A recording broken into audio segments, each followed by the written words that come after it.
Good morning मित्रांनो. Gujarat series day 3 मध्ये सगळ्यांचं स्वागत आहे.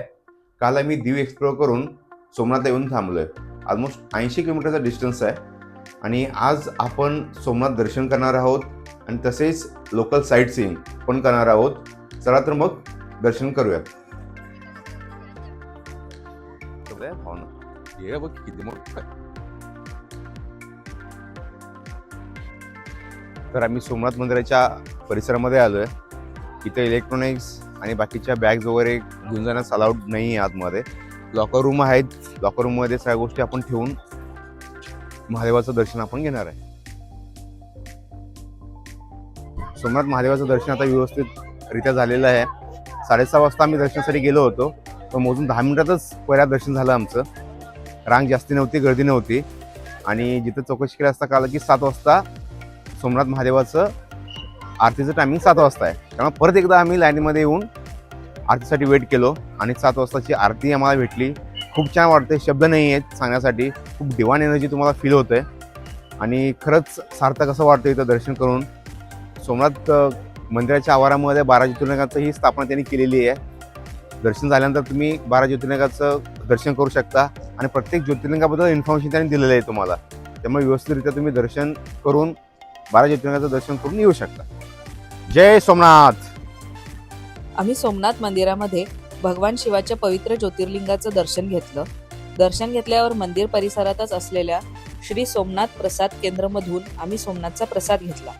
त्यानंतर आम्ही मंदिराच्या मागच्या बाजूला असलेल्या समुद्र दर्शन पथने चालत गेलो. तेथून असणारा विशाल अरबी समुद्र आणि त्याचा शांत व्ह्यू खूपच सुंदर वाटत होता. समुद्राच्या लाटा, थंड वारा आणि मंदिराचं वातावरण सगळंच खूप शांत आणि आध्यात्मिक होतं. याच ठिकाणी प्रसिद्ध बाणस्तंभ देखील आहे. या स्तंभावरचा बाण सरळ दक्षिण दिशेकडे दाखवतो आणि असं सांगितलं जातं की या दिशेत साऊथ पोल पर्यंत एकही जमीन नाही, फक्त समुद्रच आहे. सोमनाथला भेट दिल्यावर मंदिराचं दर्शन, समुद्राचा व्ह्यू आणि बाणस्तंभ पाहण्याचा अनुभव खरोखरच अविस्मरणीय आहे. सोमनाथ ज्योतिर्लिंग मंदिराचं दर्शन घेतल्यानंतर आम्ही आता आलो आहोत जवळच असलेल्या अहिल्याबाई सोमनाथ मंदिरामध्ये. हे मंदिर अहिल्याबाई होळकर यांनी 18व्या शतकात बांधलं होतं. त्या काळात सोमनाथचं मूळ मंदिर उद्ध्वस्त झालेलं, त्यामुळे भक्तांना पूजा करता यावी म्हणून त्यांनी हे मंदिर उभारलं. या मंदिरात भूमिगत म्हणजेच खाली असलेल्या गाभाऱ्यात शिवलिंग आहे आणि तेथे जाऊन भक्त शांतपणे दर्शन घेऊ शकतात. सोमनाथच्या इतिहासात अहिल्याबाई सोमनाथ मंदिराला खूप महत्त्व आहे, कारण अनेक वर्षे इथेच भगवान शिवाची पूजा होत होती. जर तुम्ही सोमनाथला आलात तर हे अहिल्याबाई सोमनाथ मंदिर नक्की व्हिजिट करा. तर सोमनाथचं दर्शन घेऊन आपण आता चाललोय सोमनाथ मधील बालकातीर्थ या ठिकाणी. आता आपण हे लोकल साईट सीइंग जे आहे ते रिक्षानेच करतोय. आता अंकल आमच्या सोबत आहेत, आमचे टोळे आमच्या सोबत आहे. चला तर मग एक्सप्लोर करूयात. आता आपण आलो आहोत सोमनाथ मंदिरापासून साधारण 4 ते 5 किलोमीटर अंतरावर असलेल्या अत्यंत पवित्र ठिकाणी भालका तीर्थला. हे तेच ठिकाण आहे जिथे जरा नावाच्या व्याध्याने मारलेला बाण श्रीकृष्णांच्या पायाला लागला होता. ही घटना इथेच घडली म्हणून या जागेला खूप मोठं धार्मिक आणि ऐतिहासिक महत्त्व आहे. आत तुम्हाला श्रीकृष्णांची बसलेली मूर्ती दिसेल आणि त्यांच्या पायाखाली पारध्याची माफी मागतानाची मूर्ती दाखवली आहे. भालका तीर्थचा परिसर खूपच शांत व स्वच्छ आहे. सोमनाथ यात्रेत हे ठिकाण खूप महत्त्वाचं आहे, कारण इथूनच पुढे श्रीकृष्ण देहोत्सर्ग तीर्थाकडे गेले. तर इथे नक्की भेट देऊन दर्शन घ्या. बालका तीर्थ दर्शन करून आता आपण चाललोय बाणगंगेला, जे की 2 किलोमीटर इथनं आहे. बाणगंगा हे ठिकाण मुख्य मंदिरापासून अगदी जवळ समुद्र किनाऱ्यावर आहे. या जागेबद्दल 2 कथा आहेत. पहिली कथा अशी की व्याध्याच्या बाण लागल्यानंतर भगवान श्रीकृष्णांनी या परिसरात विश्रांती घेतली आणि दुसरी कथा म्हणजे प्रभू श्रीरामांनी येथे बाण मारला आणि येथून गोड पाण्याचा झरा प्रकट झाला, म्हणूनच या जागेचे नाव पडलं बाणगंगा. तुम्ही बघू शकता इथलं खास आकर्षण म्हणजे समुद्रात असलेली 2 शिवलिंगे. भरतीवेळी ही पूर्ण पाण्यात बुडतात आणि ओहोटी वेळी आपण जाऊन दर्शन घेऊ शकतो. समुद्र स्वतःच्या लाटांनी या शिवलिंगाला अभिषेक घालतो. सोमनाथला आलात की बाणगंगाला नक्की भेट द्या. बाणगंगेचं दर्शन झालेलं आहे आणि आता इथून आपण निघतोय गोलकधामला चाललोय आपण अंकल सोबत. तर आपण आता पोहोचतोय गोलकधाम तीर्थ या ठिकाणी. तुम्ही बघू शकताय हे पण सोमनाथ ट्रस्टच्या अंडरमध्येच आहेत. एवढे सगळे मंदिरं ह्या ठिकाणी ह्या धाममध्ये आहेत. तर आता चला आपण बघूयात. आता आपण आहोत गोलकधाम तीर्थ, ज्याला देहोत्सर्ग तीर्थ असेही म्हणतात.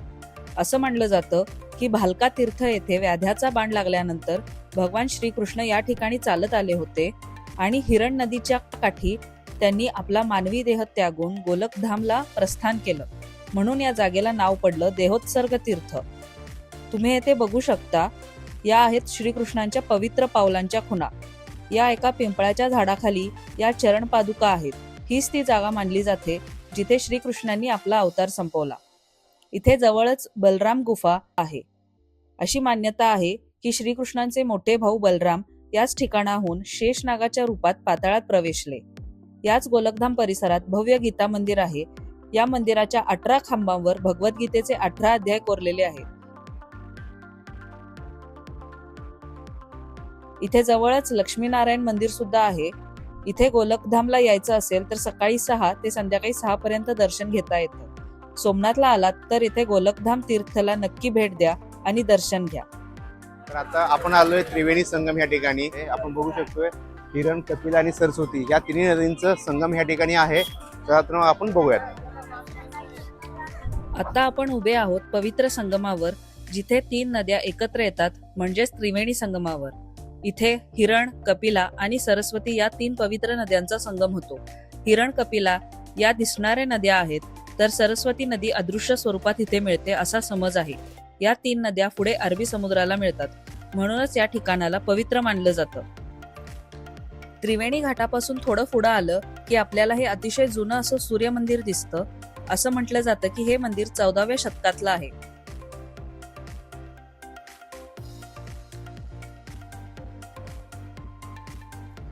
आता आपण आहोत अशा ठिकाणी ज्याचा थेट संबंध आहे महाभारताशी. या आहेत 5 पांडव गुफा. असं मानलं जातं की पांडव जेव्हा वनवासात होते तेव्हा त्यांनी याच ठिकाणी या काळात मुक्काम केला होता. या गुफा थोड्या खालच्या बाजूला आहेत, म्हणूनच खाली उतरताना थोडं सांभाळून जावं लागतं. 5 पांडव गुफेच्या अगदी शेजारीच हे हिंगलाज माताजींचं मंदिर आहे. हिंगलाज माता या शक्तिपीठांपैकी एक मानल्या जातात. भाविक इथे श्रद्धेने दर्शनाला येतात. तर सूर्य मंदिर, 5 पांडव गुफा आणि हिंगलाज माता मंदिर हे तिन्ही ठिकाणी आपण बघून आता आपण आलोय शारदा पीठ सोमनाथ इथे. चला तर मग बघूयात.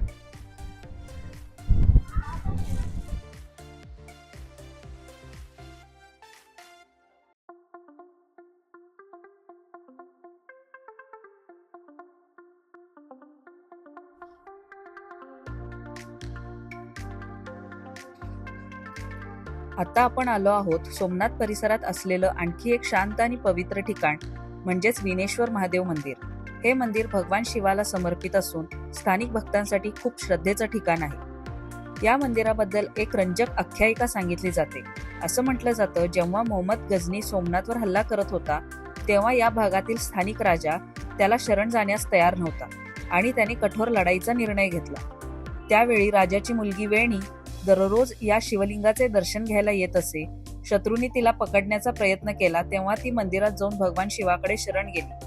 आख्यायिकेनुसार त्यावेळी शिवलिंग 2 भागात विभागलं आणि वेणी त्यामध्ये सामावली. आजही शिवलिंगावर तडा पडल्याचं चिन्ह आणि केसांचा ठसा असल्याचं स्थानिक लोक सांगतात. या चमत्कारिक घटनेच्या स्मरणार्थ या मंदिराला विनेश्वर महादेव असं नाव देण्यात आलं. अतिशय सुंदर, मनाला शांती देणारं दर्शन या ठिकाणी झालेलं आहे. पूर्णतः 1:30 वाजलेले आहेत आणि हे काय सर्व जे लोकल व्हिजिट होतं ते आपण ह्या रिक्षामार्फत केलो, कारण प्रायव्हेट व्हेकल घेऊन जाणं थोडंसं त्रासदायक होतं. कारण प्रत्येक ठिकाणी आपल्याला पार्क करण्यासाठी जागा मिळेल नाही मिळेल. रिक्षा असली कसं ते लोकल रोडवर पण थांबवतात आणि आपण पटकन जाऊन दर्शन घेऊन रिटर्न येऊ शकतो. त्यामुळे माझं हेच प्रेफरन्स राहील की फोर आपण आणलेला असाल तर एका ठिकाणी पार्क करा आणि लोकल रिक्षा घेऊन तुम्ही व्हिजिट करू शकता.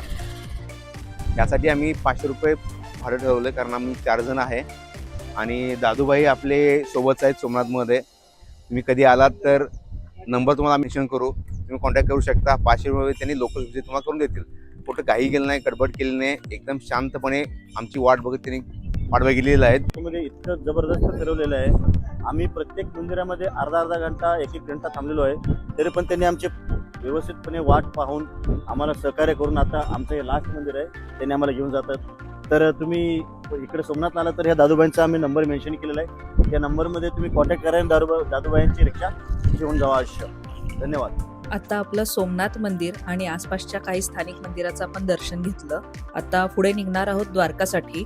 पण आज आपण द्वारकाला थेट जाणार नाही आहोत. वाटेत काही खास ठिकाणं पाहत जाणार आहोत. सर्वात आधी आपण जाणार आहोत माधवराय मंदिर, त्यानंतर जांबुवन गुफा आणि पुढे पोरबंदर येथे जाऊन कीर्ती मंदिर म्हणजेच महात्मा गांधीजी यांचं जन्मस्थान पाहणार आहोत आणि त्यानंतर मैत्रीचं उत्तम उदाहरण असलेलं सुदामा मंदिर इथेही दर्शन घेणार आहोत. म्हणजे आता आपला सेकंड हाफ फुल पॅक्ड आहे. इतिहास, डिवोशन, मायथॉलॉजी हे सगळं आपण अनुभवत प्रवास करणार आहोत. तर चला आता आपण द्वारकेच्या दिशेने आपल्या पुढच्या प्रवासाला सुरुवात करूया. तर आता सोमनाथवरून आपण द्वारकेला चाललोय आणि त्याच रोडवरती माधवपूर गावामध्ये माधवराय यांचं मंदिर आहे. आपण इथं आलोय. ह्या ठिकाणी श्रीकृष्ण आणि रुक्मिणींचा विवाह संपन्न झाला होता. ते हे मंदिर आहे आणि हे मंदिर आपण बघूयात. हे मंदिर भगवान श्रीकृष्णांना समर्पित आहे. पौराणिक कथेनुसार असं मानलं जातं की भगवान श्रीकृष्ण आणि रुक्मिणी यांचा विवाह इथेच झाला होता, म्हणून या ठिकाणाला खूप धार्मिक महत्त्व आहे. दरवर्षी इथे माधवपूर मेला पण भरतो, जो त्यात विवाहाची आठवण म्हणून साजरा केला जातो. मंदिराची रचना साधी पण खूप सुंदर आहे. जुनी शैली, कोरीव काम आणि आतल्या गाभाऱ्यातील श्रीकृष्णांची मूर्ती खूप प्रसन्न वाटते. इथे फार गर्दी नसते, म्हणून शांतपणे दर्शन घेता येतं. जर तुम्ही द्वारका व सोमनाथच्या प्रवासात असाल तर हे माधवराय मंदिर नक्की भेट द्या आणि दर्शन घ्या. आता आपण जाणार आहोत अशा ठिकाणी ज्याचा थेट संबंध आहे रामायण आणि महाभारत या दोन्ही काळाशी. तर जांबुवन गुफा ह्या ठिकाणी आपण आलेलो आहे आणि ह्या ठिकाणी खूप मोठा इतिहास आहे. ते इतिहास आपण जाणून घेणार आहोत. त्या अगोदर आपण ते गुफा बघूयात. चला. असं मानलं जातं की रामायणातील जांबुवंत इथे राहत होते आणि महाभारतातील शमंतक मणीची कथा सुद्धा याच गुफेशी जोडलेली आहे.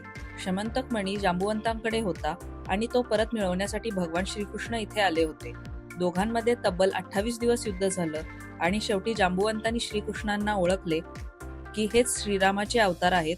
मग त्यांनी मणी परत दिला आणि त्यांची मुलगी जांबुवंती हिचा विवाह श्रीकृष्णांशी लावला.